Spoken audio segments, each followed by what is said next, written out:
प्रधानमंत्री नरेंद्र मोदी ने वर्चुअल माध्यम से पीएम किसान सम्मान निधि की किस्त जारी की।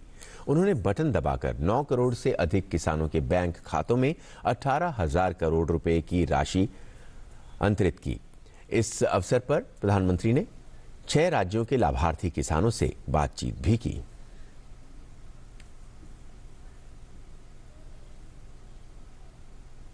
अगर किसी स्थिति में उपज अच्छी हुई, मार्केट बहुत शानदार हो गया, जो एग्रीमेंट में था उससे भी ज्यादा मुनाफा एग्रीमेंट वाले को मिल रहा है, अगर ऐसा होता है तो एग्रीमेंट का जितना पैसा है वो तो देना ही दे है, लेकिन अगर ज्यादा मुनाफा हुआ है तो उसमें से कुछ बोनस भी किसान को देना पड़ेगा। पहले क्या होता था याद है ना, सारा रिस्क किसान का होता था और रिटर्न किसी और का होता था। अब नए कृषि कानूनों और सुधार के बाद स्थिति पूरी तरह किसानों के पक्ष में हो गई है। अब सारा रिस्क एग्रीमेंट करने वाले व्यक्ति या कंपनी का होगा और रिटर्न किसान का होगा। पीएम मोदी किसानों के कंधे पर रखकर बंदूक चलाने वाले विपक्षी दलों पर जमकर बरसे। उन्होंने कहा, किसानों के नाम पर बड़े बड़े आंसू बहाने वालों ने अपने शासनकाल में किसानों के लिए कुछ नहीं किया।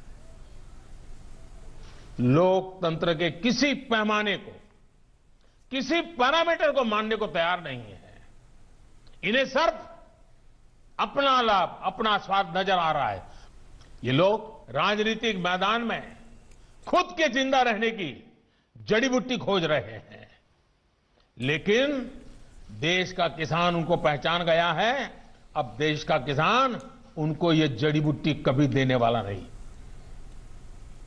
प्रधानमंत्री ने बंगाल में पीएम किसान योजना ना लागू होने पर ममता बनर्जी पर भी निशाना साधा। उन्होंने कहा कि राज्य में जिनसे लड़ती हैं उन्हीं के साथ पंजाब में आंदोलन चला रही हैं।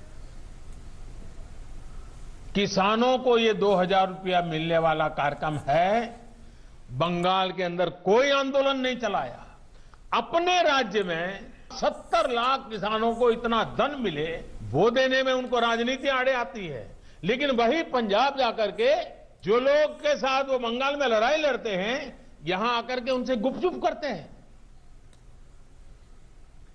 भाजपा अध्यक्ष जेपी नड्डा ने कहा कि पीएम किसान सम्मान निधि योजना में 9 करोड़ 4 लाख किसानों को 18,089 करोड़ रुपए राशि सीधे उनके खातों में भेजा जाना सुशासन की दृष्टि से बड़ा कदम है।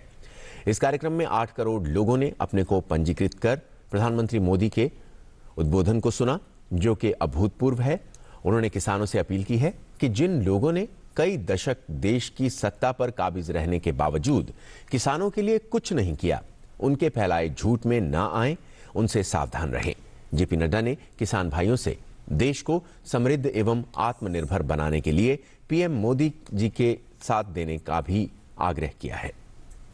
भारतीय राष्ट्रीय राजमार्ग प्राधिकरण ने कहा है कि फास्टैग के जरिए अब रिकॉर्ड 50 लाख ट्रांजैक्शन के साथ 80 करोड़ रुपए प्रतिदिन पर पहुंच गया है।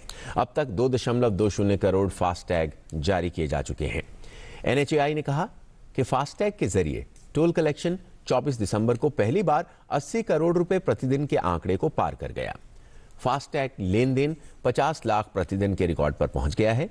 1 जनवरी 2021 से वाहनों के लिए फास्टैग अनिवार्य होगा। देश में कोविड रोगियों की संख्या में और कमी आई है और ये कुल संक्रमित लोगों की संख्या 2.78% रह गई है। इस समय 2,81,000 मरीज उपचार करा रहे हैं। पिछले 24 घंटों में करीब 23,000 लोगों में संक्रमण की पुष्टि हुई। कोविड से स्वस्थ होने की दर बढ़कर 95.77% हो गई है। अब तक कुल 97,17,000 रोगी ठीक हो चुके हैं। पिछले 24 घंटों में 24,500 से अधिक रोगी ठीक हुए। देश भर में स्वस्थ रोगियों की संख्या उपचार करा रहे मरीजों से 34 गुना अधिक हो गई है। कोविड मृत्यु दर 1.45% रह गई है। पिछले 24 घंटों में 336 रोगियों की मृत्यु हुई। पिछले 24 घंटों में देश भर में 9,97,000 से अधिक नमूनों की जांच की गई। अब तक देश में करीब 16 करोड़ 63 लाख जांच की जा चुकी हैं। स्वास्थ्य मंत्रालय ने कहा है कि बड़े पैमाने पर जांच की सुविधा से संक्रमित रोगियों का पता लगाने में मदद मिली है। देश भर में इस समय 2281 प्रयोगशालाएं कोविड नमूनों की जांच कर रही हैं। इनमें से 1200 सरकारी और 1081 निजी क्षेत्र की प्रयोगशालाएं हैं। मुंबई के धारावी में पहली बार कोविड-19 के नए संक्रमित मरीजों का आंकड़ा 0 पर रहा है। ऐसा पहली बार है जब 25 दिसंबर को धारावी इलाके में एक भी कोरोना का केस नहीं मिला। गौरतलब है कि 1 अप्रैल को धारावी में कोरोना का पहला मामला सामने आया था। धारावी में कोरोना मरीजों की कुल संख्या 3788 तक पहुंच गई। फिलहाल इसमें से सिर्फ 12 एक्टिव केस हैं, जिनमें से 8 लोग होम क्वारंटाइन हैं, जबकि 4 लोगों को अस्पताल में भर्ती कराया गया है। वहीं दुनिया भर में कोरोना संक्रमण के मामले 8 करोड़ 1 लाख से ज्यादा हो गए हैं। इस संक्रमण से अब तक 17,56,000 से ज्यादा लोगों की मौत हो चुकी है। हालांकि इलाज के बाद विश्व में 5 करोड़ 64 लाख से अधिक लोग स्वस्थ भी हो गए हैं। कोरोना से सबसे अधिक प्रभावित देशों में अमेरिका सबसे आगे है। अमेरिका में कोरोना संक्रमण के कुल मामलों की संख्या 1 करोड़ 92 लाख को पार कर चुकी है। अमेरिका में कोरोना के कारण मरने वालों का आंकड़ा 3,38,000 के पार हो गया है। ब्राजील में भी कोरोना संक्रमण के मामले 74,48,000 से ज्यादा हो गए हैं। वहीं फ्रांस में कोरोना से कुल 25,47,000 लोग संक्रमित हो चुके हैं। स्पेन में करीब 18,69,000 से ज्यादा संक्रमण के मामले सामने आए हैं।